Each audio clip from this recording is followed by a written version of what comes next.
Dylan is an example of everything that is good about a police officer. He had such an honorable reputation around him, and I choose to remember that. I hope he's happy wherever he is. Now at 7 a.m. on Local 3, a 27-year-old police officer with his whole life ahead, taken far too soon.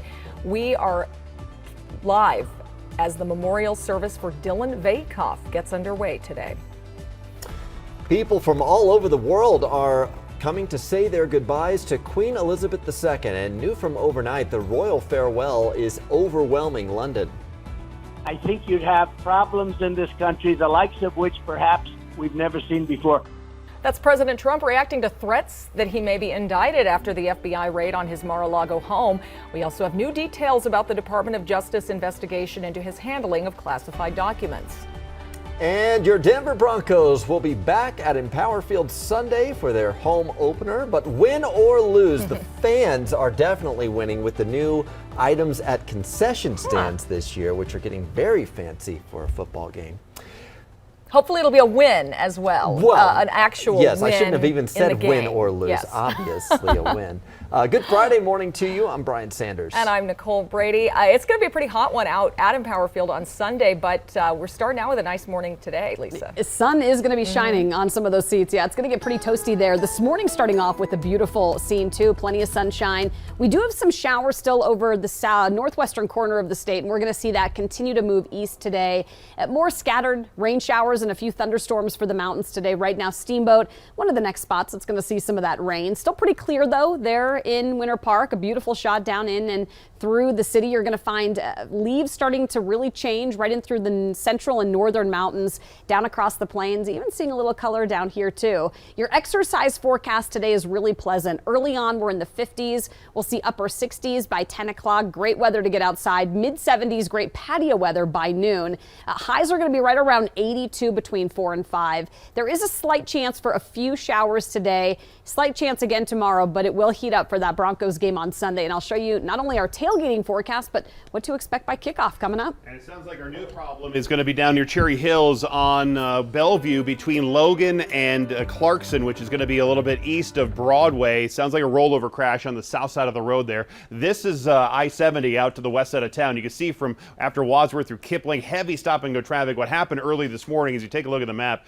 we had somebody going eastbound in the westbound lane. So he was going this way. It was a DUI crash in the westbound lanes before Wadsworth. That was the truck that he was driving, and it's all cleaned up. All lanes are open, but still looking at a pretty significant delay, 25 minutes trying to get out to that west side of town. But again, all lanes are open. We're still closed here for a building fire at Colfax, basically between Rooney Road and 6th Avenue, so you can use Heritage just around the corner to get around that one.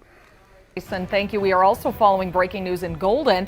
A fire burned through the roof of at least one unit of these townhomes off Colfax. All of the nearby townhomes have some kind of damage.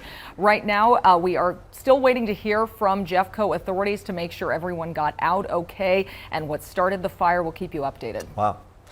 We are also following breaking news out of Fort Collins this morning. Police are asking people to avoid the Parkwood neighborhood off LeMay as they respond to a barricaded armed man. The call started as a burglary, and when police confronted the suspect, he broke into another apartment and is now refusing to come out. Fortunately, the other people inside were able to get out safely.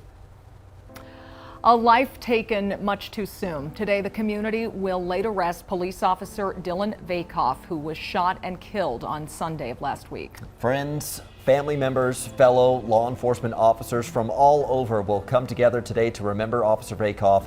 He grew up in Arvada. He was an Air Force veteran. No doubt there will be a tremendous show of support and respect for him. Denver 7's Veronica Acosta joins us live from the route he will travel as he's laid to rest. A tough morning ahead for so many different people, you guys. Not only for Officer Dylan Bakeoff's family, but also his friends, his fellow officers that he worked alongside with inside of the Arvada Police Department, and then, of course, the hundreds of Coloradans that we're expecting will be lining this procession route to pay their respects to the late officer. He was just 27 years old, only had been with Arvada PD, had only been an officer in general for 3 years. He was working really hard to be a part of the SWAT there, We also know that before all of this, he was in the Air Force, and we spoke to one of his Air Force friends who told us Officer Bakeoff was just the biggest light in the room. He was always full of so much energy.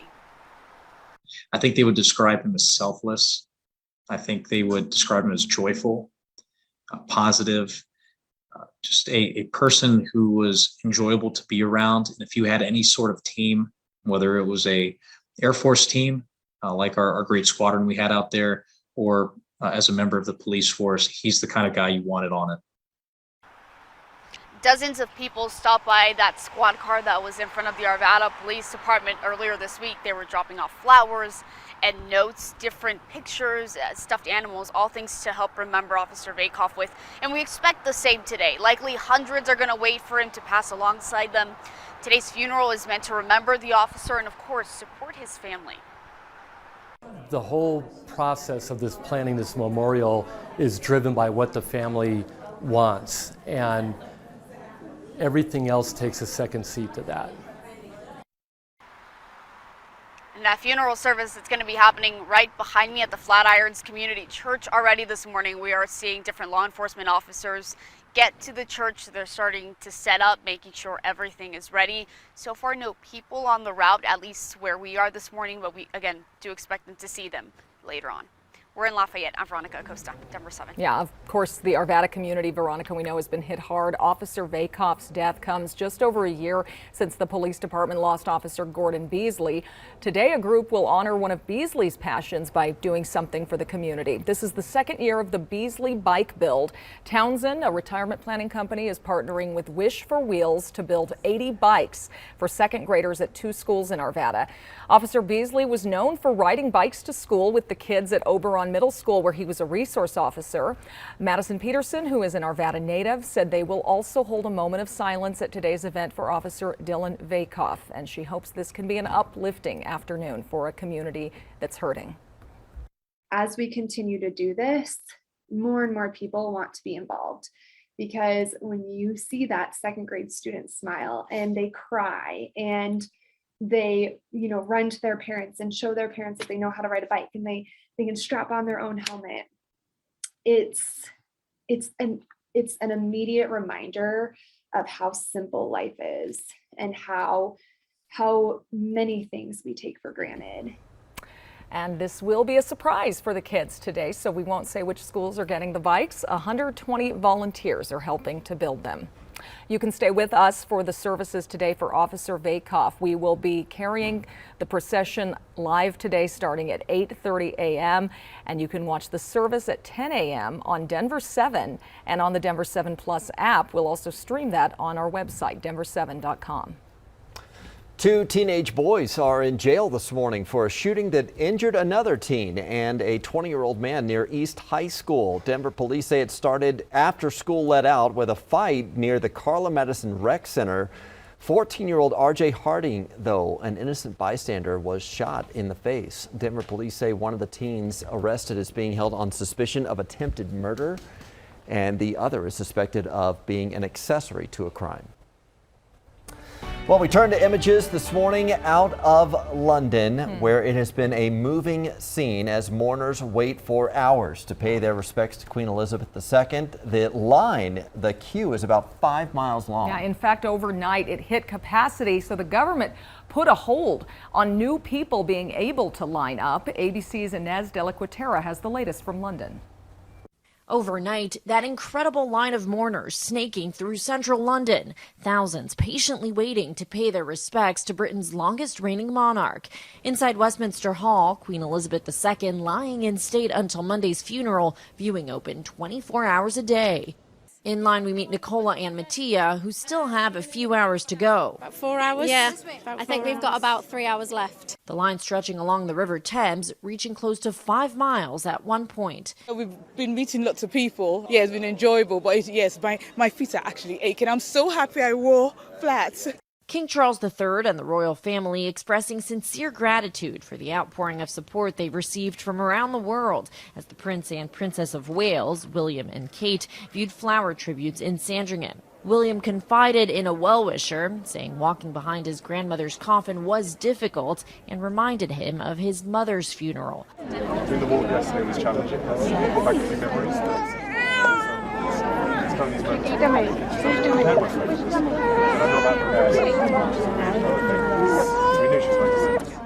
Meanwhile, preparations are now underway for the Queen's funeral on Monday, some calling it the most complex security operation London has ever faced.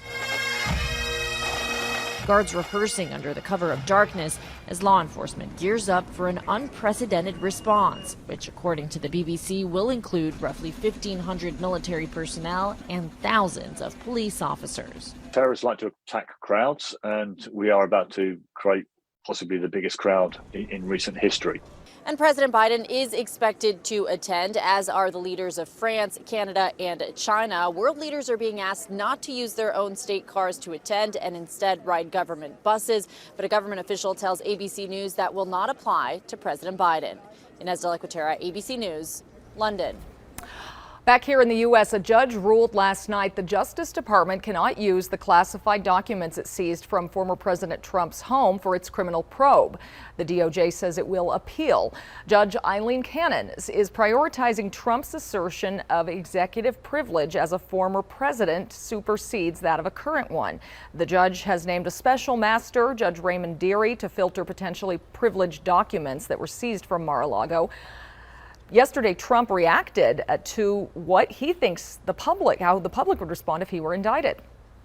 I think if it happened, I think you'd have problems in this country, the likes of which perhaps we've never seen before. Well, Trump's lawyers have dismissed the investigation as a simple records storage dispute. The investigation can continue even if the DOJ is cut off from the documents. The DOJ is also looking into Trump's role in the Capitol riot and his campaign fundraising. We're kind of stuck. We're pretty much homeless. People in Aurora at a loss for what to do now after an explosion at their apartment building, the circumstances making it even harder for them to move on.